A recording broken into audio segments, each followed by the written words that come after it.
오늘의 10분 말씀 창세기 45장 16절서부터 28절까지 말씀입니다. 전 본문에서 요셉은 형들과의 만남에서 감정을 억제하지 못하고 크게 울며 형들과 화해하는 장면이었습니다.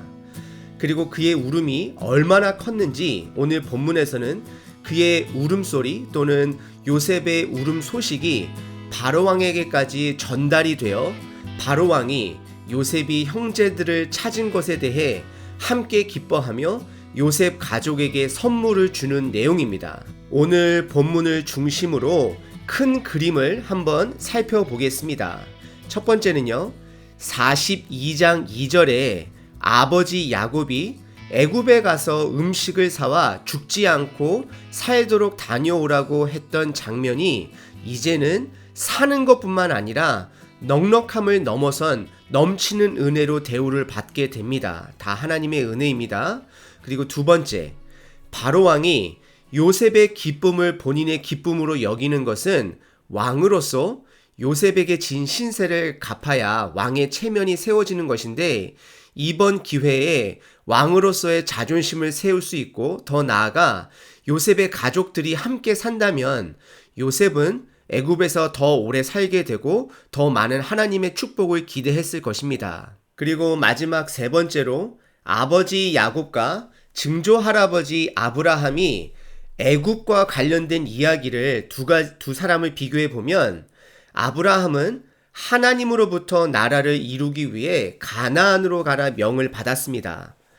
야곱은 하나님으로부터 나라를 이루기 위해 애굽으로 가라는 명을 나중에 받게 됩니다.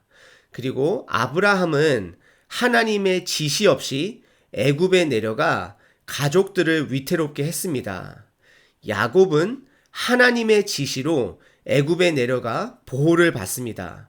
결국 하나님과 동행하는 것이 기준이 되어지는 것입니다. 사람의 뜻으로 옳고 그름을 판단하는 것이 아니라 하나님의 뜻에 순종하는 것이 올바른 길임을 성경은 지금 드러내고 있습니다.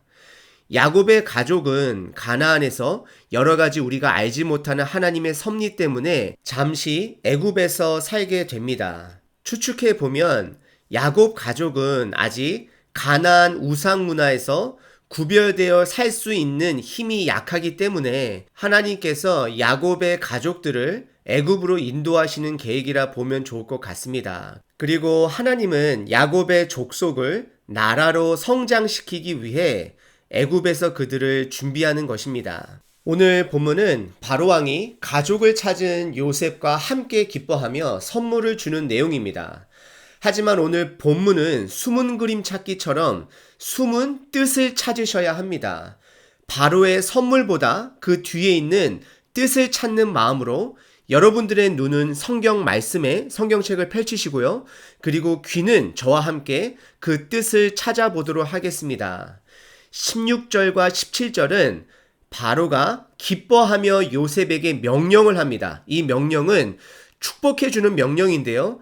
이것은 바로 뒤에 계신 하나님이 요셉의 가정을 한 사람 한 사람을 다듬으시고 흉년 가운데 안식을 주시는 내용입니다. 그 안식은 먼저 17절에 양식을 싣고 아버지 야곱이 있는 가나안에 가게 합니다. 그리고 18절에 이어서 바로가 너희 아버지와 너희 가족을 이끌고 내게로 오라라고 말하고 애굽의 좋은 땅을 준다라고 말합니다. 이것은 외향적으로는 바로가 주는 것이지만 역사의 주인이신 하나님께서 바로를 통해 그들을 애굽으로 이끄시는 계획이고 애굽에서 잠시 머물 수 있는 땅을 주시는 내용입니다. 그리고 19절에 보시면 바로는 이렇게 하라라고 말하면서 명령을 합니다. 근데 여러분들 17절에서도 보시면 동일한 문장 너희는 이렇게 하여를 찾으실 수 있으신가요? 이렇게 하라, 이렇게 하여 명령을 2번 반복하게 됩니다. 요셉이 2번 꿈을 꾸고 바로도 2번 비슷한 꿈을 꾸면서 요셉은 이런 2번의 꿈은 바로에게 하나님의 뜻이 확정된 것이라 말한 부분을 여러분들 혹시 기억하시나요? 지금 이 본문은 형식적으로는 바로가 명령을 하고 있지만 그 뒤에 계신 하나님께서 요셉에게 명령을 하고 있는 것입니다. 하나님께서 요셉의 가정을 인도하시는 내용이고 땅을 주시는 내용입니다. 이렇게 보이지는 않지만 모든 것을 주관하시는 하나님의 일들을 다음과 같은 용어로 그냥 부르겠습니다.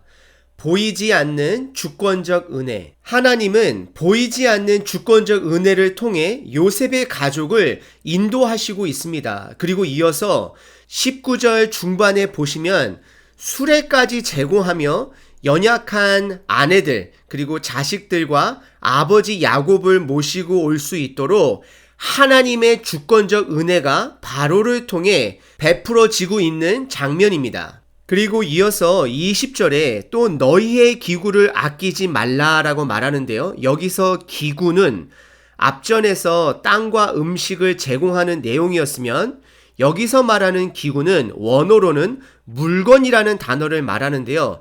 집이나 가구들을 말하는 것으로 보면 좋을 것 같습니다. 그리고 20절 끝부분에 온 애굽 땅에 좋은 것이 너희 것임이니라 라고 말하며 좋은 것이라는 표현이 나오는데요. 여러분들 18절에서도 나온 좋은 땅을 주리니 라고 좋은 것을 두 번 강조하고 있습니다. 이 원어의 뜻은 최상품을 말하고 있습니다.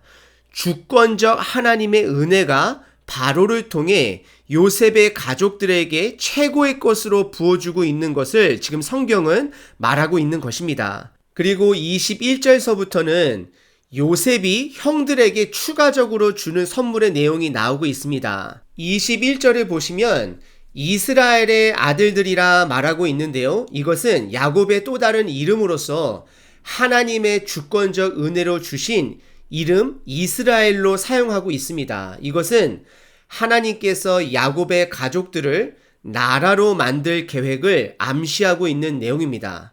그리고 더 흥미로운 것은 21절에 이스라엘의 아들들이 그대로 할세라고 성경은 표현하고 있습니다. 여러분들 17절에 너희는 이렇게 하여 그리고 19절에도 이렇게 하라 그리고 21절에 이스라엘의 아들들이 그대로 할세 이것은 두 번의 명령 그리고 한 번의 순종적 자세를 표현하는 문학적 표현인데요.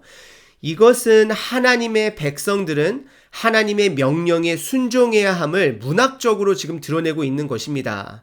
너희는 이렇게 하여 이렇게 하라 그리고 그들은 그대로 할세. 비록 이것이 바로가 명령한 표현일지라도 이것은 바로 뒤에 계신 하나님께서 요셉 가족들에게 명령한 것이고 다른 민족을 축복하기 위해 선택된 이스라엘 민족은 하나님 말씀 앞에 순종해야 함을 강조하고 있는 것입니다. 그리고 22절에 요셉은 형들에게 옷을 한 벌씩 주고 동생 베냐민에게만 옷 5벌과 동시에 은 300도 함께 주는 것을 성경은 말하고 있습니다. 개인적으로는 요셉이 형들에게나 베냐민에게나 동일한 옷을 주었으면 하는 것도 생각이 들었지만 성경은 하나님의 주권적 은혜를 강조하기 위해 이 사건을 말하고 있습니다.